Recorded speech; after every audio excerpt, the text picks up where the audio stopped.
Okay, good evening and welcome to the next session, probably the second last session of this chapter. 10 सर्व विद्यार्थ्यांचं आत्ताच्या सेशनला स्वागत. बरेच कमी मुलं आहेत पण येत आहेत, ठीक आहे. I have kept the room open. आओ जाओ घर तुम्हारा. पण नाही ते बरं वाटत. सर्वांनी करेक्ट टायमिंगला सगळ्यांनी आलं पाहिजे. दिस इज द साइन ऑफ ओबिडियन्सी आणि सिन्सिरिटी. हे महत्वाचं आहे. ओके, काही व्याप असतील किंवा सिग्नल मिळत नसेल असं मी समजून घेतो. त्यामध्ये yesterday we had been up to presbyopia. Presbyopia was completed the topic, and now we are turning towards the topic apparent size of an object. Already it's been taught to you. सांगितलंय, शिकवलेलं आहे. तिथं P1 Q1 हा एक object आहे. पान number 89 त्यामध्ये 7.15 figure बघा सगळेजण.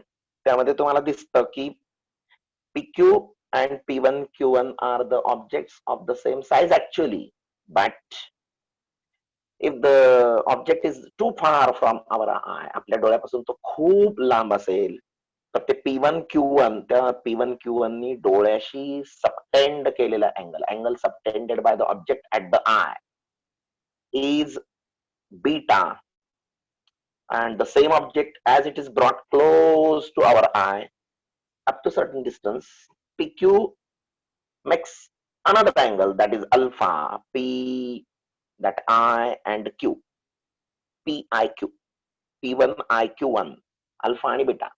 त्यामध्ये दिसेल तुम्हाला की बीटा हा लहान आहे, त्यामुळे ऑब्जेक्ट जो आपल्याला भासतो तो लहान आहे आणि अल्फा मोठा आहे म्हणून आपल्याला भासमान आकार त्याचा अपॅरंट साइज ही मोठी आहे.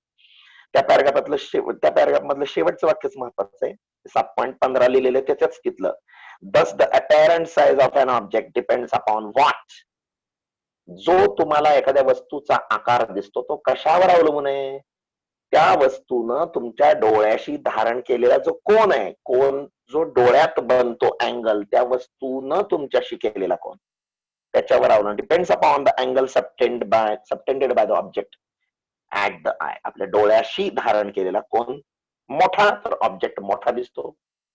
मग मी असं बोट केलं तर अख्खी पृथ्वी, अख्खं शहर, अख्खी बिल्डिंग माझ्या डोळ्यामध्ये झाकू शकतो एका बोटानं. शक्य काय? एका बोटा एवढी बिल्डिंग आहे का? नाही. But it does like that. तेवढी बिल्डिंग खूप लांब असेल तर एका बोटाने आपण झाकू शकतो. Because angle subtended by the building at the eye is less. तुम्ही जर बिल्डिंगच्या जवळ गेला तर एवढं शक्यच नाही. नाव next topic is the use of concave lens म्हटलंय आणि खाली कॉन्व्हेक्सचा सुद्धा उपयोग दिलेला आहे. म्हणजे एक मिक्सचर केलं त्यांनी, थोडस टॉपिक मिक्स केलेला आहे. काय म्हणतात? Medical instruments, many medical equipments, scanner, CD player, these instrument use laser light. आणि ह्या लेझर लाईट वर बरोबर त्या ट्रॅक असतात सीडीचे, डीव्हीडीचे. जर तुम्ही बारीक एखाद्या रिंगाने बघितलात तर त्याच्यातले ट्रॅक्स दिसतात आपल्याला. आणि ते ट्रॅक जेव्हा ती एखादी रेकॉर्डिंग करतात त्यावेळेस ते रीड ओनली जर असेल, इरेजेबल नसेल तो डीव्हीडी, आणि जर तुम्ही त्याच्यावर बरोबर व्यवस्थित बर्निंग प्रोसेस झाली असेल तर तेवढा भाग बर्न झालेला दिसतो, थोडं चमकून बघितलेलं दिसतं. किती पार्ट व्हिडिओचा त्याच्यामध्ये आहे आणि किती नाही, किती शिल्लक आहे ते कळतं. ते जे ट्रॅक आहेत ते बरोबर त्या ट्रॅकला बर्न करणं आणि डिजिटल फॉर्मॅट मध्ये रेकॉर्डिंग करणं हे त्यासाठी कॉन्केव्ह लेन्स असते.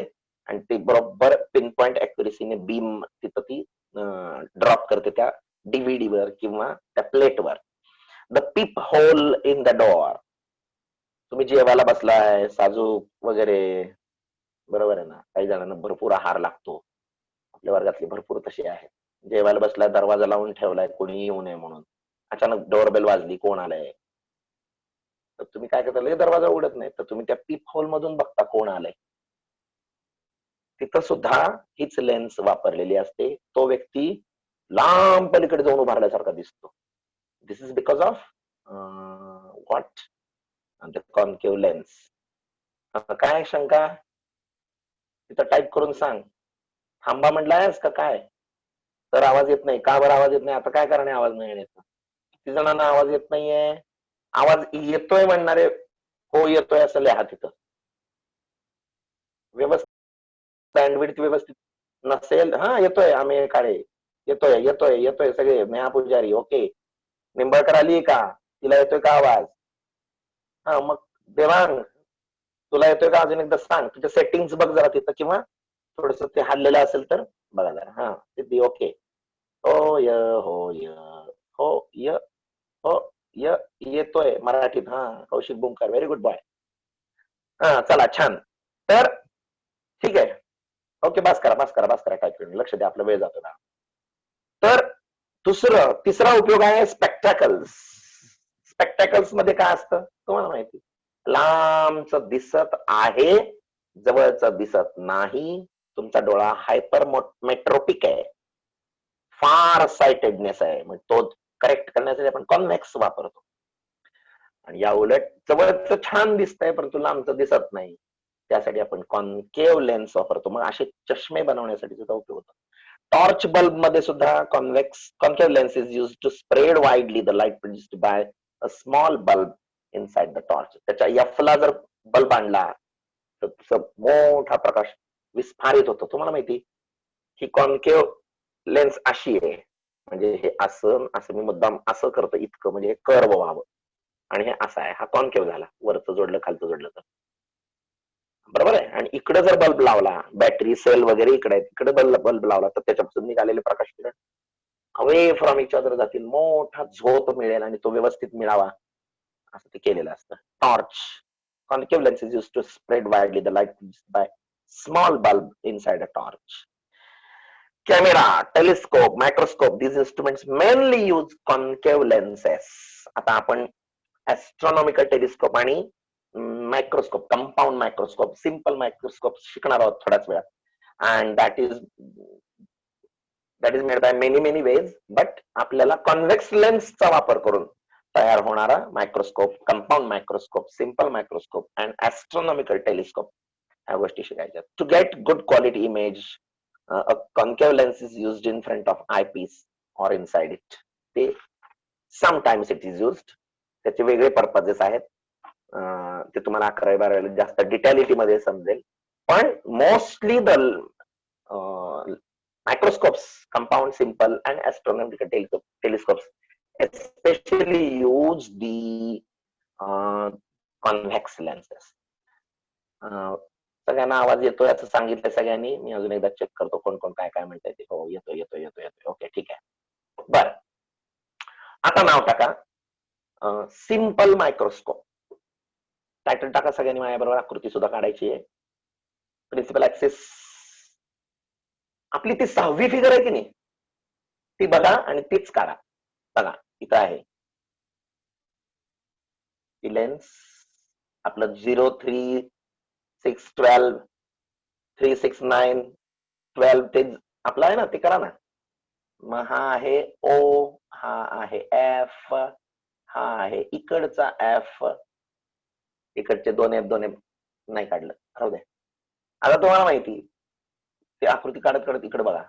तुम्ही पहिल्यांदा पदार्थ कुठं उभा केला? एफ आणि ओ च्या मध्ये. देशमुख वगैरे आता 7 वाजून जवळजवळ 10 मिनिटं व्हायला लागलेत. किती लेट येत आहे? Do join as early as possible. हा आणि मग हे उभा ऍक्सिस. राईट. पहिला रे आपल्याला माहिती, परवा शिकलो आपण. पहिला रे पॅरलल गेला आणि तो जाताना कसा गेला? एफ मधून गेला. दुसरा रे ओ मधून गेला. हे दोन रे बरेच एकमेकांपासून दूर फाकत जात आहेत. आता माझ्या आकृतीमध्ये थोडस पॅरलल वाटतात पण ते अवे फ्रॉम इच अदर चालले. आणि हे माग माग माग माग जर जोडला तर इथं तुम्हाला ते इंटरसेक्ट कुठं पण होतील आणि तुम्हाला ही व्हर्च्युअल इमेज आय डॅश मिळेल. ऑब्जेक्ट तुमचा ओ ओ डॅश आहे. आता फक्त हीच आकृती तुम्ही काढली ना मग अशी 6वी 2 दिवसापूर्वी किंवा काल काढलेली हीच आकृती होती. फक्त इथं डोळा काढा, तुमची ही आकृती सिंपल मायक्रोस्कोपची झाली. किती सोपं आहे बघा. आपलं 0 3 6 9 12 पक्क ठरलेलं आहे. वर अडीच खाली अडीचचं भिंग ठरलेलं आहे. सगळ्यांना ते आता माहिती आहे. ज्यांना माहित नाही त्यांनी मला कधीतरी sorry sir by mistake other ID password enter केला म्हणून लेट झाला. ओके आदित्य, लक्ष देत चला. जनरली काय करा माहिती का, ग्रुपला जे मी टाकलंय ना 10 ईच्या पान नंबर सांगतो साहेब, 90 वर आहे. काही विचारता तुम्ही, सिंपल मायक्रोस्कोप, साधा सूक्ष्मदर्शक, दूरदर्शक, खगोलीय दूरदर्शक, तुम्हाला त्या चॅप्टर मध्ये बघता येत नाही. इतकं पण अवघड आहे. आणि तुमच्या 6 आकृत्या झालेल्या नाहीत का? त्या 6 आकृत्या तुमच्या वहीतच आहेत, त्यातली 6वी आकृती बघा ना. एवढं टाईप करेपर्यंत पान नंबर किती आहे एवढं टाईप करेपर्यंत तुम्ही पान काढलेलं असतं ना ते. ठीक आहे, इकडे इकडे लक्ष द्या, माझ्या बोलण्याकडे लक्ष द्या आणि स्क्रीनकडे बघा. काय म्हणलो मी, ती 6वीच आकृती. 0 3 6 9 12 केलं, वर अडीच अडीचचं भिंग काढलं आणि एफ इकडे बघा डार्क करतोय मी, आणि ओ च्या मध्ये हा पदार्थ उभा केला दिसतोय का तुम्हाला, वारंवार मी रेघोडतोय त्याच्यावर. त्याच्यापासून समांतर रेषा काढली किरण आणि तो एफ मधून नेला. त्या ओ पासून ओ डॅश पासूनच्या ओ डॅश बाणापासून ओ मधून किरण नेला. ते छेदत नाहीयेत पुढं, म्हणून मागं वाढवलंय पट्टीनं. तुम्ही म्हणाल तसं वाढवायचं नाही. आदित्य किरणांना पट्टी नीट सरळ लागते का बघा. बरेच जण काय करतात, त्या कागदावर इमेज बसावी म्हणून वळवू वळवू वळवू वळवू ते डॉट डॉट करतात. ते अतिशय सरळ रेषेत पाहिजे. आणि मग आय डॅश नावाची इमेज डॉटेड मिळाली तुम्हाला. त्या आकृतीला आपली 6वी आकृती म्हणतो की नाही आपण, त्या आकृतीच्या तिथे फक्त तुम्ही इथं डोळा काढला की तुमचा सिंपल मायक्रोस्कोपचा टॉपिक झाला. काय बोललो मी? आता मी माझ्या व्हिडिओकडे येतो, माझा व्हिडिओ मोड. मी दिसेन आता तुम्हाला. आता मी 70-80 वर्षाचा वृद्ध आहे आणि मी हे पुस्तक वाचायला लागलोय. आता काय वर्तमानपत्र असेल, पुस्तक असेल, काही पण असेल. सिंपल मायक्रोस्कोप म्हणजे काय? आता हा काहीतरी मी वस्तू घेतो हातात, हा चमचा म्हणजे सिंपल मायक्रोस्कोपचं हे भिंग आहे असं समजा, बहिर्वक्र भिंग, कॉन्व्हेक्स लेन्स जाड अशी. ओके, मग माझ्या दृष्टीनं हा भिंग याच्या आतमध्ये ओ आहे, ऑप्टिकल सेंटर तुम्हाला माहिती. ओके, आणि याचा एफ, या भिंगाचा एफ इथं आहे, इथं कुठतरी आहे. असं धरलं मी, हे अंतर नाही आहे, इथं एफ आहे त्याचा. भिंगाचा एफ इथं आहे. एफ आणि भिंगाचा ओ याच्यामध्ये मी पदार्थ आणला. कळलं का? भिंगाचा ओ इथं आहे आणि त्याचं फोकल लेंथ एवढी मोठी आहे की त्याचा एफ इथं येतोय माग, आणि एफ आणि ओ च्या मध्ये, एफ आणि भिंगाच्या मध्ये मी पुस्तक आणलंय. Are you getting? मग आता याची इमेज, आता इथं पुस्तक आहे असं समजा, इथं पुस्तक आहे. हे पुस्तक, या पुस्तकाचा पोझिशन ही आहे, ओ इथं आहे, एफ इथं आहे. याची प्रतिमा इथं जर भिंग घेतला, याची प्रतिमा इथंच मिळते. केव्हा मिळेल? जर ते 2 एफ आणि एफच्या तिकडे असेल तर. पण जेव्हा तुम्ही हे पुस्तक हे भिंग आणि एफच्या मध्ये जर तुम्ही पदार्थ आणता, त्याची प्रतिमा इकडे मिळणार आहे, लांब मोठी, अक्षर सुलटेत, माझी शाळा असं लिहिलंय त्याच्यावर समजा.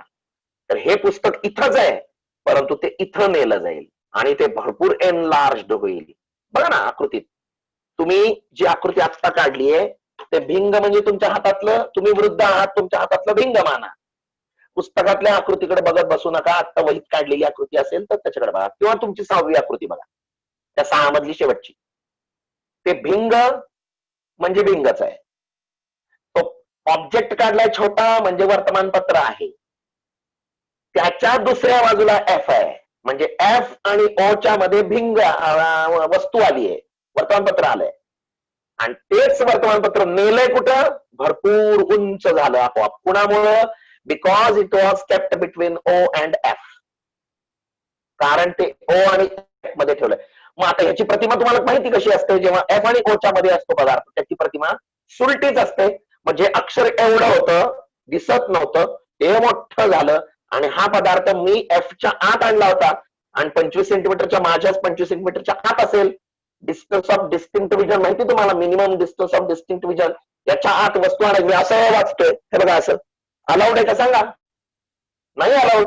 वस्तू मी इथं आणली आहे, आणलेली मी दूर नेणार नाहीये कारण का मी वृद्ध आहे, तरी भिंग काय करतं, ती वस्तू लांब नेतं. तुम्हाला ती वस्तू वाटते की भरपूर लांब गेली, तुमच्या डोळ्यावरचा ताण गेला. यातली आयडिया लक्षात आली का? वस्तू तुम्ही 25 सेंटीमीटरच्या आत आणली आहे, फिर भी ती वस्तू इथंच ठेवूनही भिंगानं ती वस्तू कुणीकडे नेली, 25 सेंटीमीटरवर नेली किंवा लांब नेली आणि अक्षरशः मोठी केली. बिकॉज त्याची व्हर्च्युअल भास होणारी आणि कशी प्रतिमा मिळाली, सुलटी, जी अक्षर होती ती मोठी झाली, मूळ ऑब्जेक्ट पेक्षा मोठी. म्हणजे त्या वृद्ध व्यक्तीच्या डोळ्यावरचा ताणही गेला, अक्षर पण मोठी झाली, सगळं झालं. And this is called as it is only one lens used in this one, इथं एकच लेन्स वापरली आहे म्हणून याला म्हणायचं साधा सूक्ष्मदर्शक. जनरली बोर्डाला 2 मार्काला 3 मार्काला जर विचारलं तर तो साधा सूक्ष्मदर्शकच विचारतात, कारण का ती आकृतीच काढायला वेळ लागतो. बोर्ड तुम्हाला 2 तासात 40 मार्काचा प्रश्नपत्रिका सोडवायची आणि तुम्हाला एवढ्या मोठ्या मोठ्या आकृत्या जर विचारल्या ती 2 मार्कला परवडत नाही. आम्ही ऑरला जाऊ मग 2 मार्कला ती आकृती असेल आणि 1-2 मार्काला वर्णन असेल. 3 मार्काचा प्रश्न जर म्हटलं तर तो साधा सूक्ष्मदर्शकाचा होऊ शकतो. पटकन प्रिन्सिपल ऍक्सिस काढला, भिंग काढलं, ऑब्जेक्ट एफ आणि ओ च्या मध्ये ठेवला आणि त्याची बॅकवर्ड किरण नेली आणि डॉट डॉट डॉट काढली, इमेज मिळाली. आणि फक्त त्या किरणांच्या तिथे वाढत जाणारे जे फाकत जाणारे किरण आहेत त्यांच्यामध्ये फक्त डोळा काढायचा. Finish, it is the figure of simple microscope. कळलं? तुम्ही ती फिगर काढली आहे असं मी मानतो. त्याच्या खाली लिहा, साधा सूक्ष्मदर्शक म्हणजे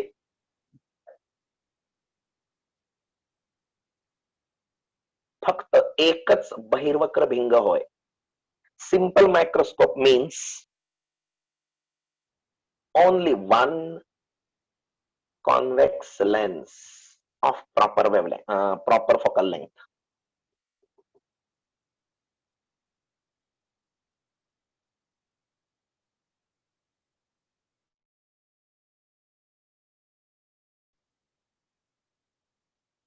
हे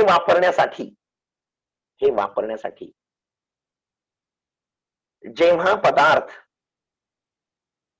भिंगाच्या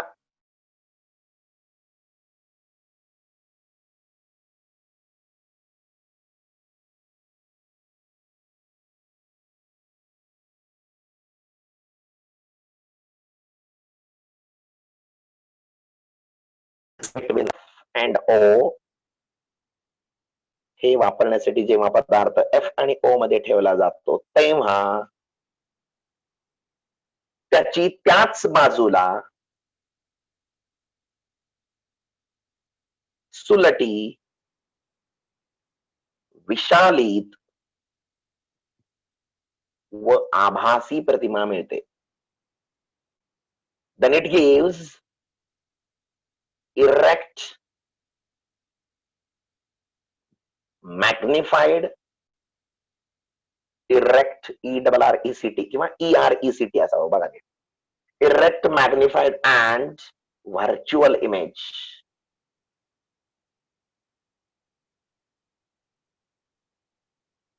Full stop. For the old people,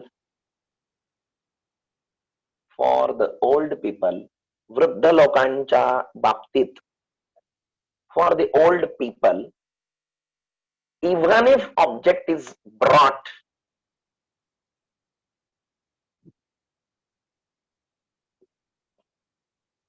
even if the object is brought very close to the eye, जरी पदार्थ डोळ्याच्या अति जवळ असला,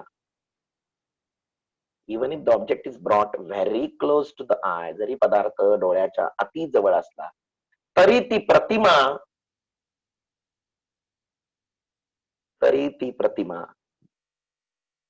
इंग्लिश मीडियम वाले comma, still the image recedes backwards, RECEDES, recedes backwards, तरी ती प्रतिमा डोळ्यापासून दूर जाते. recedes backwards away from the eye.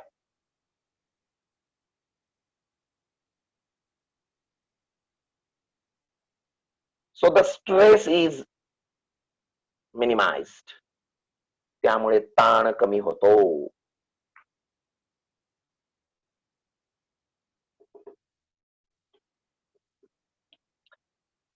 आता हा अजून हेच सिंपल मायक्रोस्कोप अजून कोण वापरतं? ते घड्याळ जी असतात बघा, घड्याळ दुरुस्त करणाऱ्या व्यक्तींच्या तिथं जर गेलात, त्यांना ते वापरून वापरून वापरून डोळ्याच्या इथल्या भागाला खोबण पडलेली असते किंवा त्यांना ती प्रॅक्टिस असते. ते काय करतात, ते टोपण असतं आणि त्याला बहिर्वक्र भिंग वापरलं. ते नुसतं टोपण असं करतात आणि अडकवतात. तर कितीही केलं तर आपण आपल्याकडे पडतं खाली आणि त्यांचं बरोबर बसतं. आणि एक डोळा झाकून ते घड्याळ इतकं जवळ आणतात बघा घड्याळ. आता घड्याळाच्या इथं डोळ्याच्या जवळ ते लावलेलं भिंग आहे.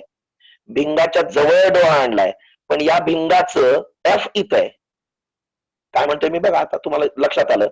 एफ आणि भिंगाच्या मध्ये पदार्थ आहे हा, आणि हा पदार्थ मॅग्निफाय होतो आणि पदार्थ इथं आणल्यासारखा वाटतो. म्हणजे 25 सेंटीमीटर वर गेला तो पदार्थ, 25 सेंटीमीटर वर गेल्यासारखा वाटतो, भास होतो. ऍक्च्युली इथंच आहे का, मी असं बघतोय इतकं जवळ. ते स्क्रू ड्रायव्हरने त्याचे नट वगैरे वगैरे स्क्रूज वगैरे पिळतात, किती बारीक असतात त्या घड्याळात.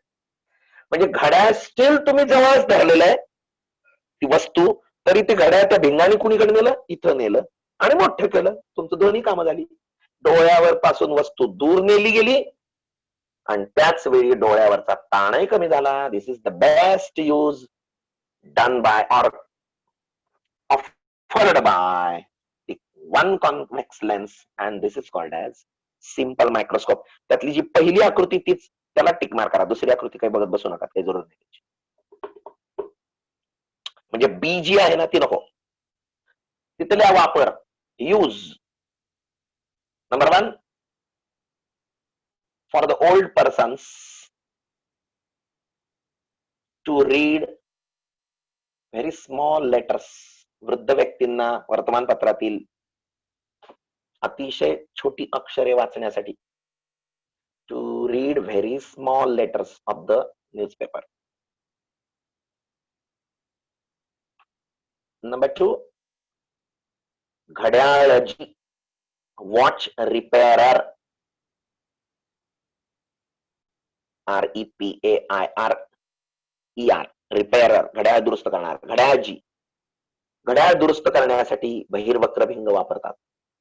The watch repairer uses convex lens while repairing the watch.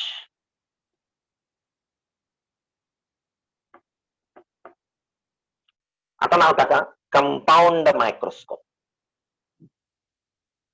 Compound microscope.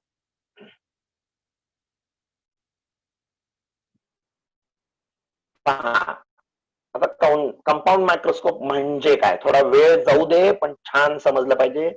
मोठी आकृती याची. आता लक्ष द्या, तुम्ही तुमची वही आडवी धरा आणि तुम्हाला मी असं मोबाईल उभाच धरणार आहे, तुम्हाला आडवा असं मान आडवी करून बघता आली तर बघा, हा माझा प्रिन्सिपल ऍक्सिस आहे आणि खाली म्हणजे माझी डावी बाजू आहे आणि वर म्हणजे माझी उजवी बाजू आहे. मी काय करणार आहे, पहिल्यांदा मला शिकवायचंय आधी तुम्हाला काय. आता सरळ बघा, सध्या तरी ओ म्हणजे ऑब्जेक्ट लेन्स समजा, वस्तुभिंग ऑब्जेक्ट,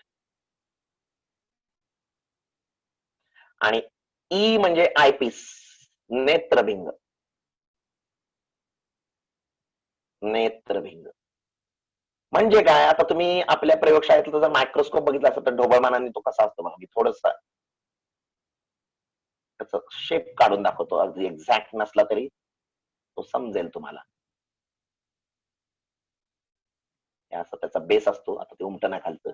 इथं एक भिंग असतं, आरसा असतो, सॉरी भिंग नाही आरसा आहे हा. हे खालचं गडद करतो तो आरसा आहे. इकडून प्रकाश येतो आणि उजेड घेऊन असा वर जातो आणि या नळीला इथं एक असा एक भिंग असतो आणि इथं तुम्ही स्लाइड ठेवताय काचपट्टी, इथं तुमचा अमिबा आहे, इथं तुम्ही डोळा लावणार आहे. Am I right.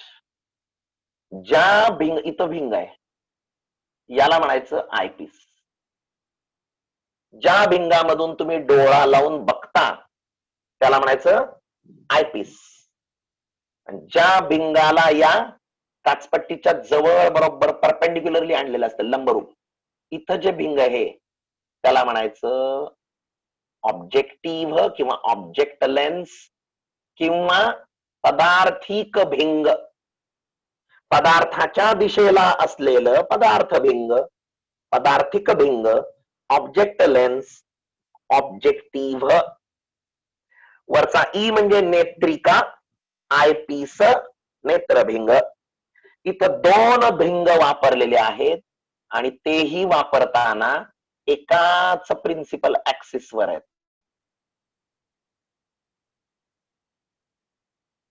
हे असं आहे आणि डोळ्याकडनं बघताय तुम्ही तो बारका आणि ऑब्जेक्ट जो आहे तो ऑब्जेक्ट कडे असलेला तुलनेनं हेच बारका आणि डोळ्याकडचा असलेला मोठा असतो. मी अजून एकदा इकडचं काढतो.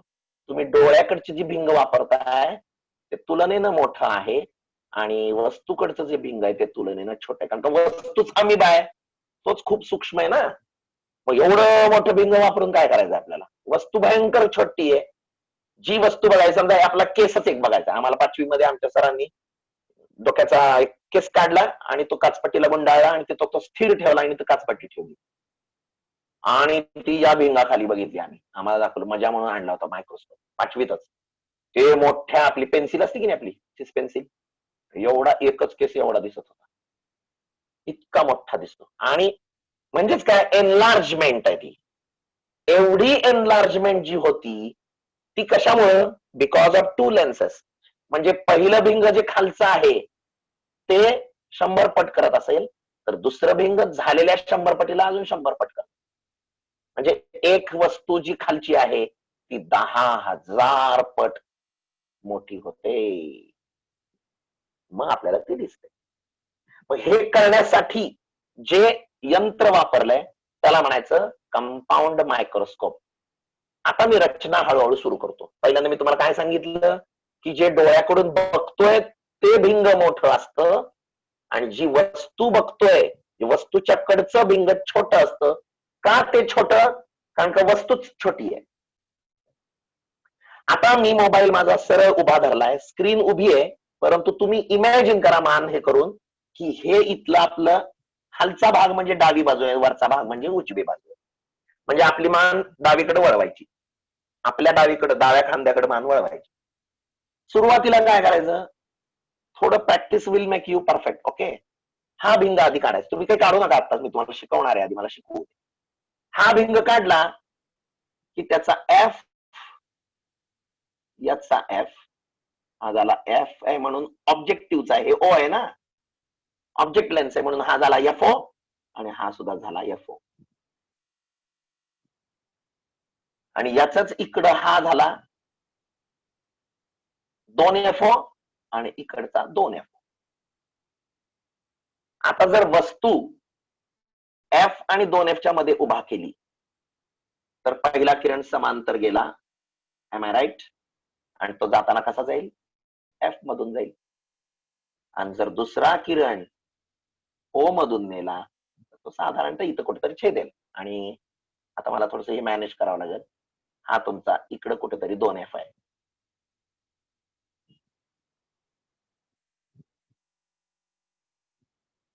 इथं कुठेतरी 2 एफ आहे, म्हणजे हा 2 एफ. आणि मग प्रतिमा तुम्हाला कुठे मिळाली? इथं मिळाली. ही कोणाची आहे प्रतिमा? या भिंगामुळे मिळालेली पहिली प्रतिमा आहे. म्हणजे हा ऑब्जेक्ट ओ, ओ डॅश किंवा एबी म्हणूया, त्याची पहिली इमेज कोणती मिळाली? I, I dash. इथपर्यंत समजलं? आणि आपल्याला या 2 एफ चं कर्तव्य नाहीये म्हणून हा मी 2 एफ लिहितच नाही थोडा वेळ, नकोच हा 2 एफ. लक्षात घ्या कुठेतरी त्या मायक्रोस्कोपच्या पाईप मध्ये ही पहिली इमेज आहे.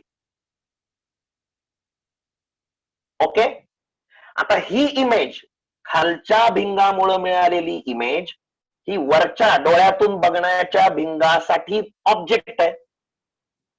काय बोललो मी?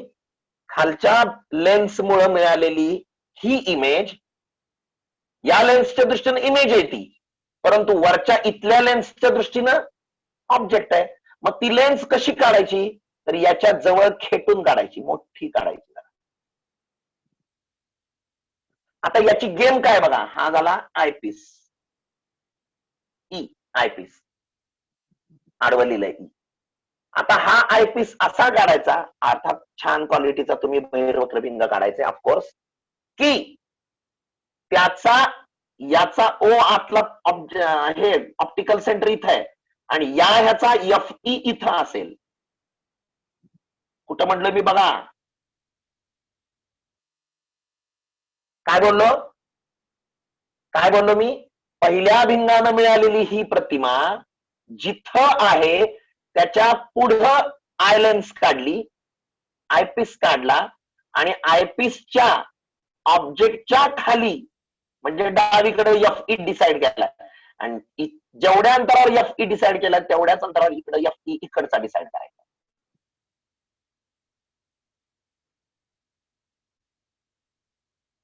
कळलं का? आता तुम्हाला माहिती, जेव्हा एफ कुणाचा, याचा एफ आहे, आयपीसचा एफ आहे हा, एफ आणि ओ च्या मध्ये जेव्हा पदार्थ येतो तेव्हा पहिला किरण कसा गेला, असा गेला, आणि तो जाताना कसा जाईल, एफ मधून जाईल, गेला इकडं. ओके. नंतर दुसरा किरण कसा जाईल, ओ मधून गेला. हे किरण मागं वाढवायचे. समजा इथं कुठेतरी छेदले, तर ही तुम्हाला मिळालेली फायनल प्रतिमा. कळलं? कोणीतरी ओके टिक मार्क केली, काही करू नका, मी अजून तुम्हाला एकदा दोनदा तीनदा काढून दाखवी ना. आता मी पुसतो आकृती, अजून एकदा काढून दाखवतो. हा आहे principal axis. We are running out of time I think. किती वेळ झालाय मला सांगा. आहे मग अशीच ती इन्स्ट्रक्शन आली होती. अजून एक 2-3 मिनिटांनी मी आकृती पूर्ण करतो, पुन्हा जॉईन करू, पण आता लगे लेफ्ट करू नका. इथं छोटस भिंग आधी काढलं.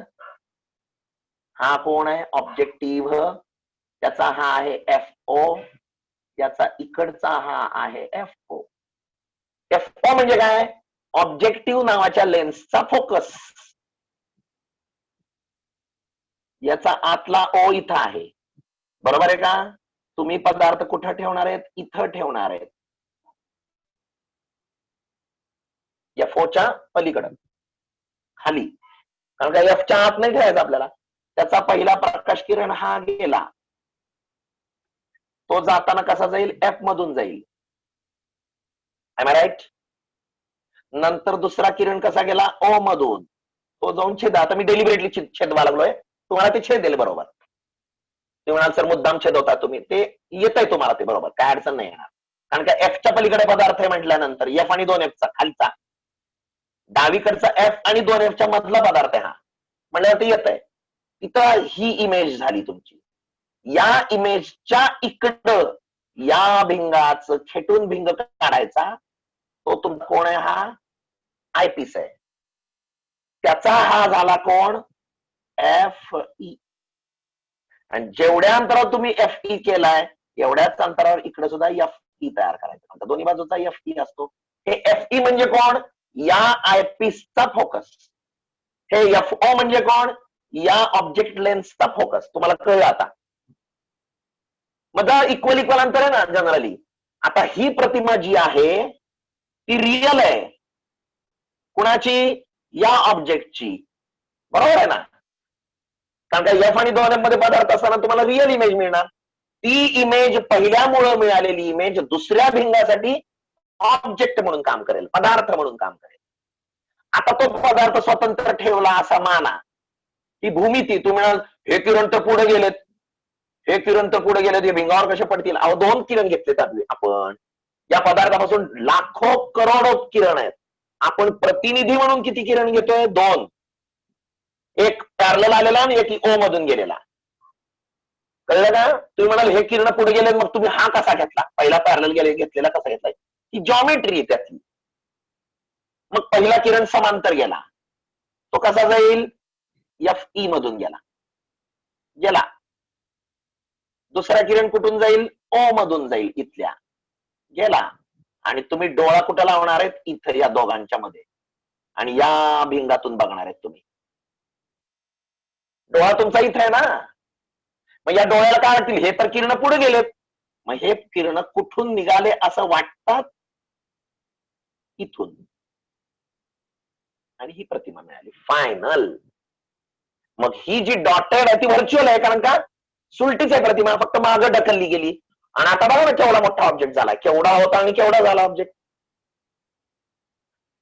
कळलं का? माझ्या मते तुम्हाला ह्यातलं तथ्य बरंच कळलंय. मी तुम्हाला, तुम्ही म्हणाल तेव्हा आकृती काढून दाखवतो. फार तर एखादी छान पेन्सिलनं आकृती काढून त्याचा फोटो काढून पुन्हा तुम्हाला